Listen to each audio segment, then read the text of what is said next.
Hello, I'm Susan Woods, and thank you for your time.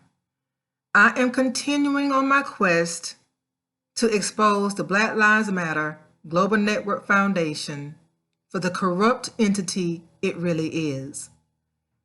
In this video message, I am posing the question, will the Black Lives Matter Global Network Foundation exploit the loophole that the IRS provides in order to avoid demonstrating financial transparency? That's a long question. Will they take advantage of the loophole? In a nutshell. Before I go down that rabbit hole, I want to give some background information about what I'm talking about. The IRS requires all 501c3 nonprofit organizations to submit a Form 990 information report or return every year. It doesn't matter if the nonprofit generated revenues or not. You're supposed to submit the appropriate type of Form 990 for your nonprofit organization every year at the designated time. The appropriate Form 990 you're supposed to submit depends upon the amount of revenues and assets your organization has. For example, if your organization has less than $50,000 in revenue, then you can submit the Form 990 in e-postcard. If your organization has in excess of $250,000, then you want to submit the Form 990. But I'm not going to go into all of those details. Another key component, though, is when you're supposed to submit your Form 990. You're supposed to submit your Form 990 information return by the 5th month and 15th day after your fiscal year ends or your accounting period ends. So if your fiscal year or accounting period ends on December 31st, then your Form 990 information return is due by May 15th of the next year. So, since this year, May 15th fell on a Saturday, the IRS allows nonprofit organizations to have until Monday, May 17th, to submit the appropriate Form 990 information return for their 501c3 nonprofit organization. Now let's get to the Black Lives Matter Global Network Foundation. The Black Lives Matter Global Network Foundation started under the premise that they would not be governed. They were not going to operate under the control of the Internal Revenue Service. Patrisse Khan Cullers, Opal, Tometi, and Alicia, Garza, the 3 founders, decided early on in the very beginning in 2013, when they founded the Black Lives Matter Global Network Foundation, that they were not going to use a nonprofit structure. It was on their original website.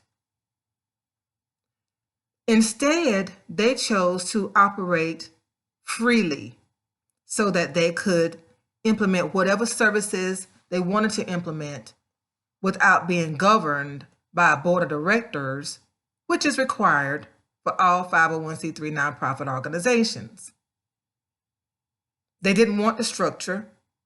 They wanted to operate freely and allow their chapters to operate in the same manner. Over the years, the decision was made to bring on fiscal sponsors that did have 501c3 status because many people give money to organizations so that they can have a tax write-off. So if you don't have a 501c3 designation, then you don't have the opportunity to offer a tax write-off for people who want to give donations. So they had to go under a fiscal sponsorship arrangement. They decided to use Thousand Currents as their fiscal sponsor. Thousand Currents was in the business of offering fiscal sponsorships for organizations all across the world. Their job was to serve as the administrator and the manager of the money that was earmarked for all of the organizations for a fee. So when a person gave money to the Black Lives Matter Global Network Foundation, it, of course, went to Act Blue first.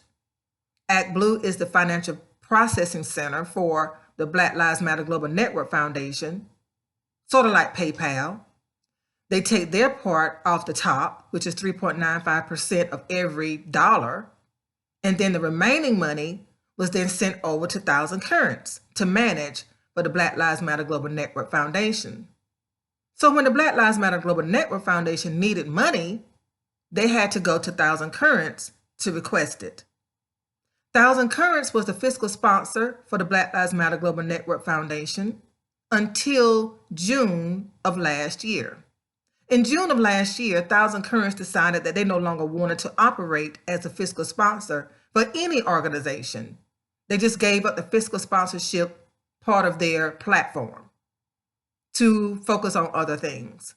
So when they gave up fiscal sponsorship, it was handed over to the Tides Foundation. So the Tides Foundation became the fiscal sponsor for the Black Lives Matter Global Network Foundation so that people could still give money and write it off. Well, somewhere along the line, Patrisse Khan Cullers became the executive director of the Black Lives Matter Global Network Foundation in an official capacity, something that they said they would never do. In addition, someone applied for 501c3 status for the Black Lives Matter Global Network Foundation. Because as you know, I've been monitoring all of the foundation itself and all of the chapters and other entities since June of last year. So last year, sometime or another, somebody decided, hey, you know what? The heat is really getting on us now. After people started throwing money at blacklivesmatter.com as a result of the George Floyd murder, they figured, hey, we need to become, or at least look like we are being governed. So they applied for 501c3 status. The IRS granted 501c3 status in August of 2020. However, the IRS did not notify them until December. So the determination letter has the effective date of 501c3 status as August 2020. However, the IRS letter is dated December 2020. I could not find out where they registered, which state they registered with the Secretary of State's office, because you have to be registered there first in order for the IRS to award 501c3 status. I can't find that. I'm still looking for that. I know they did register with Delaware a few years ago, but those statuses, they registered twice, and both statuses are now in a defunct status. They're deactivated. They're not in good standing. So I don't know where the Black Lives Matter Global Network Foundation registered their articles of incorporation. Seemingly, they would have registered with California. That's where they're based, but they're not there. Now, let's get to the loophole. This is the loophole. The IRS will revoke 501c3 status from any 501c3 nonprofit organization that fails to file the appropriate Form 990 information return for 3 consecutive years. I repeat, the IRS will revoke automatically the 501c3 status of any 501c3 nonprofit organization that fails to file the appropriate Form 990 information return for 3 consecutive years. Now, the Form 990 information return, by the way, is a financial report. It shows your revenues and your expenses, and you give a synopsis of what you did with the money, with the tax-free money that you generated, so that the IRS can make sure that you are using the money in alignment with what you said you were going to use it for in your original application to become 501c3. Now, let's think about this. You will have to miss filing for 3 consecutive years in order to be revoked. Your status would be taken away. You will no longer have the privileges of a 501c3. It's like your organization does not exist. But it takes 3 years for that to happen. So that means if you want to, you can intentionally avoid filing the Form 990 information return 3 times. Your only punishment is your status will be revoked. But what if you don't care? What if that doesn't matter to you? What if your idea from the very beginning, your plan from the very beginning was to cheat? That's the perfect loophole, isn't it? Take, for example, the Black Lives Matter Global Network Foundation admits to generating $90 million last year. That's what they admit to. Now, we all know they generated significantly more than that, because after George Floyd was murdered, they admit the money came rolling in like a tidal wave. It was unexpected because they had been exploiting the death of Black men for years. But I guess the nature in which he died galvanized the whole world. And the whole world needed a place to send their condolences. So the Black Lives Matter Global Network Foundation was the ideal place. And the BlackLivesMatter.com website was the easy vessel to send that money. So they really, really benefited from his murder.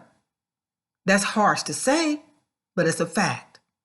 Now, they claim, again, $90 million. Okay, let's go with that. Let's say they've earned $90 million last year. They don't have to report it this year. They're supposed to report it this year on a Form 990, but they don't have to. You see, they could intentionally not report this year. Okay? Let's say next year they get another $90 million. And let's say, this year, 2021, let's say 2021, they get another $90 million. 2022, they don't have to report it. So that's $180 million. Let's say in 2022, they get another $90 million. In 2023, they're supposed to report it, but they don't have to. So that's $270 million, right? Well, in 2023, if they don't report, they are revoked. The status is taken, doggone it. You're done. Your status is revoked.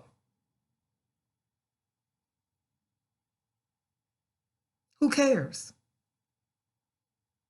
The IRS doesn't ask for you to show any type of reporting. They're not going to go back and say, okay, you're revoked. I demand that you send me your 2020, your 2021, and your 2022 Form 990s. I demand it. They don't do that. You have $270 million that you do not have to report, Black Lives Matter Global Network Foundation, in this scenario. And this is for anybody, not just them. This is for any 501c3. You could be a mom and pop of grassroots. You can intentionally choose not to report for 3 years, get revoked. Oh, well. That's the loophole. That is the loophole. Gaping wide. A gaping wide loophole that the IRS provides. There is no telling how many organizations take advantage of this loophole every year. They go in knowing we're going to operate for 3 years, get as much as we want, never file our Form 990, get revoked, walk away. Never being held accountable for anything. So my question is, do you think the Black Lives Matter Global Network Foundation will exploit the loophole the IRS provides to avoid demonstrating financial transparency this year? Well, based on their track record for the lack of transparency, I would say so. I would be totally shocked if they didn't, because they don't have to. They don't have to. They're supposed to. Any nonprofit is supposed to, but you don't have to. Now, let's take it a step further. Let's say that they don't report for 3 consecutive years, right? And they go away for a couple years. Then they decide to come back and exploit, get blood money again, exploit Black death for their financial gain. They come back in 2025 and they say, you know, we want to continue our work. We want to continue our mission. We want to get back on the defund the police bandwagon, and we want to wreak havoc all over the United States in different communities, Black communities. So we want to reinstate our 501c3 status, IRS people. The IRS will be like, okay, no problem. Just submit another Form 1023 application for recognition of exemption and decide on which of the 4 reinstatement options you want to use. So, because they don't want to demonstrate financial transparency, they won't use options 2 and 3. I'm not going to get into defining the options today. That's too long. That's a whole nother story. I have a video, by the way, on reinstating nonprofits if you want to look at the 4 options to reinstatement, but that's not the purpose of this conversation.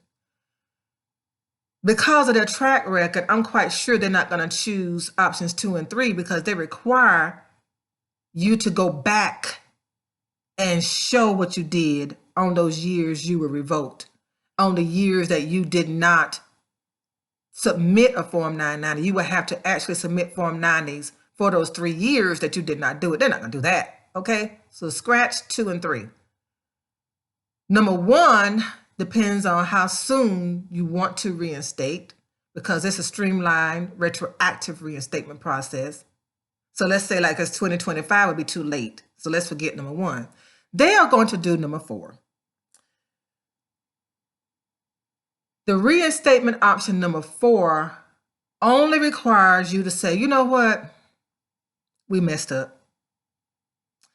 We did not file our Form 990 information return for 3 consecutive years and you revoked our status, IRS. And we're sorry about that. We're sorry about that. But what we want to do, IRS, we want to move forward. We want to start again. We want your approval to reinstate our 501c3 status so we can move forward and continue. So we want to use the 4th option of reinstatement, which is the postmark. It's called postmark reinstatement option. And what that option allows us to do is we're going to be reinstated back to the postmark date of this application. So if we submit our application to you, IRS, on June the 10th, 2025, that's when our IRS installation date will appear on our reinstatement letter. That would be our effective date, in other words, of operation. We're not going to worry about going all the way back. Forget about all that. Let's just start from now going forward. And so the IRS would say, okay, no problem. Don't worry about the past. The past is the past. Forget about the $270 million you stole and that you generated on the backs of people who worked so hard to garner attention for Black Lives Matter Global Network Foundation over the years. Forget about the donors that gave money and don't know where the money went. Who cares? You want to start again? Fine. So they start the whole process again. 3 more years of operating with the intent not to file the Form 990s, right? Generate as much revenue as they want to for 3 years, right? Then get revoked again.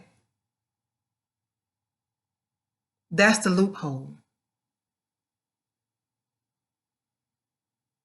That's the loophole. It's gigantic. Not to mention the organizations that say, okay, I'm going to skip a year. I'm going to file my 2020, then I'm going to skip 2021. I'm going to file 2022. I'm going to skip 2023. So that they can avoid the consecutiveness of failing to file. They had to skip a year. In order for the IRS to close this gap, they will have to make it mandatory for 501c3 nonprofit organizations to file every year by the due date or be revoked. And if they are revoked, they have to mandate, in order to be reinstated, you must show us your Form 990 for the year that you did not file. They must do that. Because like I said, I know the Black Lives Matter Global Network Foundation is not the only organization that's going to use this loophole. Many organizations have been using this loophole for years. For years.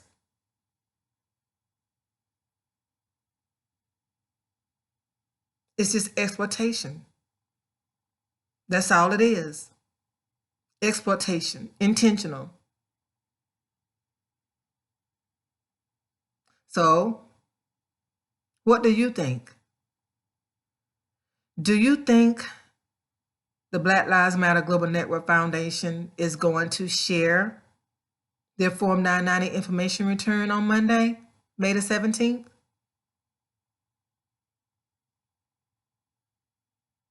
I don't. And let me say this before I close. We have another problem. The IRS is backlogged. The IRS is still processing Form 990 information returns from 2019. The only full year on record for Form 990s is 2018.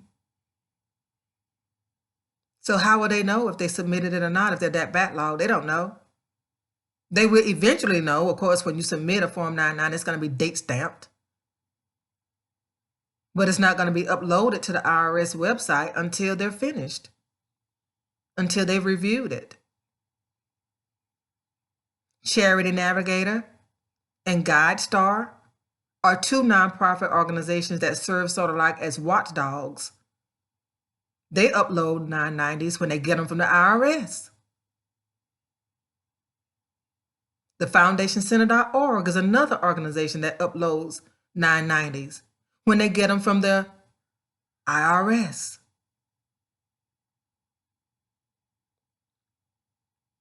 Nonprofit organizations that act in integrity will upload their Form 990s to their website so you can see them. So you don't have to wait.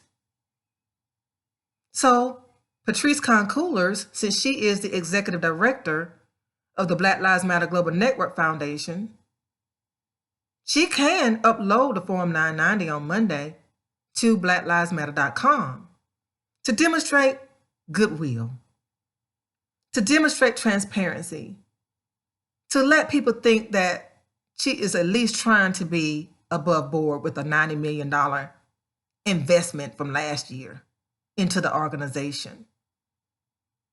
Time will tell. Yours truly would definitely be looking on Monday to see if I can find it. I know it's not going to be on the IRS website. It's not going to be on Charity Navigator. It's not going to be on GuideStar. It's not going to be on the FoundationCenter.org site because they're waiting on the IRS to send it to them. But it could be on the blacklivesmatter.com website. I know it's not going to be vetted by the IRS yet, but who cares? If she's going to submit an honest and transparent Form 990 to the IRS, let us see what she plans to submit to the IRS, or has submitted to the IRS, or will submit to the IRS. Let us see it, Patrisse. You don't have to wait. Let us see what you plan to submit to the IRS. Thank you so much for your time. I'm relentless in this quest because I'm Black and I love my Black community. I've been in the nonprofit sector, business, if you will, since 2003 when I started my own nonprofit. So I personally know the struggles of grassroots nonprofits, how we try so hard to get $1,000 to do our work. So it It enrages me to know that people from all over the world stood up for Black people last year and gave us money. They thought they gave us money. They gave money with the intent of helping the Black community. So it enrages me to know that we were played for fools. That's why I do this. I don't accept radio invitations to talk on a podcast or any of that stuff. People reach out to me wanting to talk to me. I don't do that because it's not about Susan Woods. It's about Susan Woods trying to expose a fraud, trying to expose the betrayal of the Black community in a way that I haven't seen in my lifetime. Trying to hopefully recoup some of the money that was stolen from grassroots organizations in the Black community. That's why I'm doing this. Thank you so much, all of you who have reached out to me through email, who've offered me encouragement through comments on this YouTube channel. Thank you for sending me links to articles and video. So helpful. I appreciate your support. But we're going to wait. Let's give Patrisse the benefit of the doubt. Let's believe that she won't exploit the loophole. Let's believe that she is going to post the Form 990 information return on the blacklivesmatter.com website on Monday. Let's do that. Thank you. Thank you so much, and have a great day.